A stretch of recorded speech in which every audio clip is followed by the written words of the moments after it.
बात करने के लिए लॉगिन करें www.astrotak.com।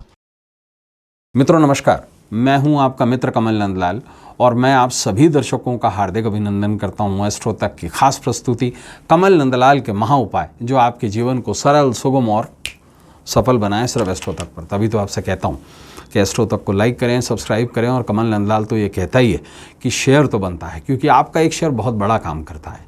आपका एक शेयर आपके जीवन में सुख, समृद्धि और सौभाग्य लेकर आता है। आपका एक शेयर किसी के जीवन से दुख, दुर्भाग्य और दरिद्रता को मिटाता है। कितने बड़े पुण्य का काम करता है आपका एक शेयर। इसलिए शेयर ज़रूर करें। कमल नंदलाल यही कहता है कि शेयर तो बनता है। और ख़ास बात क्या, अगर आप मेरी सेवाएं लेना चाहते हैं, अपनी कुंडली दिखाना चाहते हैं, अपनी कुंडली का विवेचन करवाना चाहते हैं, अपनी कुंडली दिखाकर कुछ प्रश्न पूछना चाहते हैं, किसी चीज़ का उपाय चाहते हैं, या आप अपने घर का, ऑफिस का या इंडस्ट्री का वास्तु दिखाना चाहते हैं, या किसी ऐसी समस्या में फंसे हुए हैं, जटिल समस्या में, जिसका सरल समाधान चाहते हैं, तो सीधा आ जाइए हमारी वेबसाइट www.astrotak.com पर। सीधा मेरे प्रोफाइल पर आकर सीधा सर्विस सिलेक्ट कीजिए और मुझे कॉल मिला लीजिए। मुझे आपके कॉल का इंतज़ार रहेगा। तो चलिए बढ़ते हैं आगे और कमल नंदलाल के महा उपाय में सबसे पहले चर्चा करेंगे आज के विशेष विषय पर। दोस्तों, आज हमारा जो बहुत स्पेशल उपाय है या विषय मैं कहूँ उसे, वो बड़ा ख़ास है। ख़ास इस वजह से भी है क्योंकि प्रेम से संबंधित है, दाम्पत्य से संबंधित है, और ख़ास इसलिए भी है क्योंकि पर्व ही ऐसा है, कजरी तीज। देखिए, साल में बहुत सारी चीज़ें आती हैं। हरियाली तीज आती है, श्रावणी तीज आती है, हरताली का तीज आती है, कजरी या कजली तीज भी आती है। कुछ लोग इसे कजरी, कुछ लोग कजली कहते हैं। अब क्यों कजली कहते हैं या क्यों कजरी कहते हैं, ये भी आपको बताऊंगा। और इन सब तीजों में क्या अंतर है, ये भी बहुत संक्षिप्त में आपको बताऊंगा। देखिए, भाद्रपद महीने के कृष्ण पक्ष की तृतीया तिथि पर कजरी तीज मनाए जाने का विधान शास्त्रों में दिया हुआ है। आसमान में घुमड़ती काली घटाओं के कारण इसे कजरी या कजली कहते हैं। इस दिन स्त्रियां पोखर में, नदी में, तालाब में मिट्टी लाती हैं, क्योंकि इसमें पवित्र मिट्टी इंपॉर्टेंट होती है। नदी की मिट्टी या पोखर की मिट्टी या किसी सरोवर की मिट्टी, और उस मिट्टी में ला करके उसमें जौ बोकर सींचती हैं।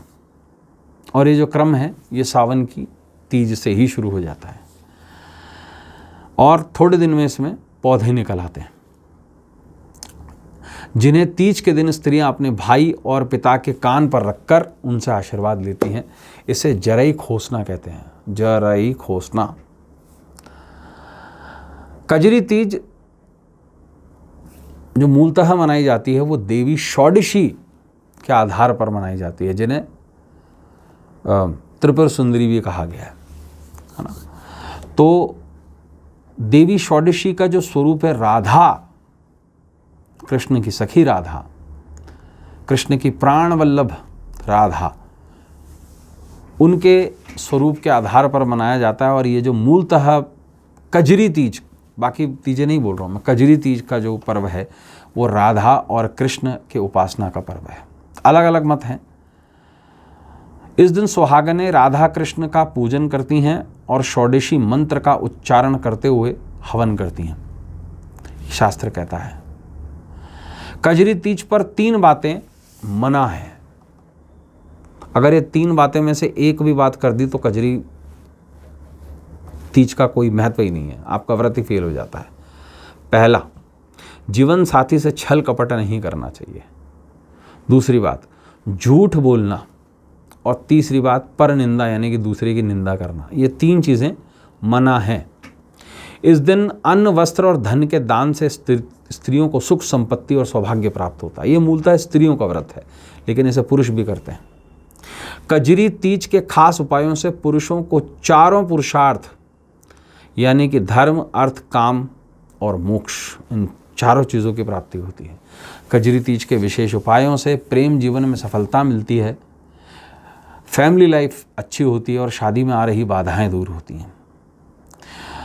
तो खास उपाय हम बताएंगे आपको प्रेमी या जीवन साथी को अपने वश में करने का। क्योंकि देखिए क्या होता है, एक महिला की या एक पुरुष की इच्छा ये रहती है कि उसकी पत्नी या उसका पति सिर्फ उसे ही देखे, सिर्फ उसे ही रिझाए। या एक बॉयफ्रेंड और गर्लफ्रेंड की यही स्थिति रहती है कि उसकी गर्लफ्रेंड या उसका बॉयफ्रेंड जो है वो सिर्फ उससे से कंसर्न रखे और किसी की तरफ ना देखे। तो अगर आप भी चाहते हैं आपका प्रेमी, आपका जीवन साथी आपके वश में हो, तो ये उपाय ज़रूर करें।